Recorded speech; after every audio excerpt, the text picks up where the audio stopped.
నా లవరే కదా, నా లవర్ అయి నన్ను ఇంత ఆడుకుంటావా?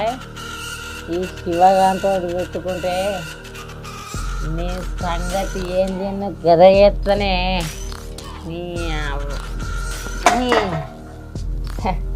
అదే అంజలి, నీ పెళ్ళి కాకముందు నన్ను లవ్ చేసి ఇప్పుడు లగ్గమైనాక నేను ఎవడో తెలియదన్నట్టు నీకు మెసేజ్ పెడితే నేను తప్పు చేసిన లెక్క చూస్తున్నావు కదనే.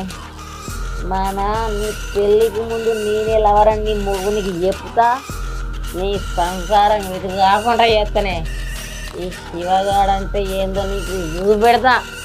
స్టేషన్లో గిట్ల పోయినావా, దాని తర్వాత నీ సంగతి నీ కథ మొత్తం బయట పెడతానే. నన్ను నీ అవ్వగారి ఇంటికాడికి వెళ్ళి ఎవరన్నా పోలీసులు ఫోన్ చేసి నువ్వే మెసేజ్ పెట్టినావా అని వచ్చిందా అంతే.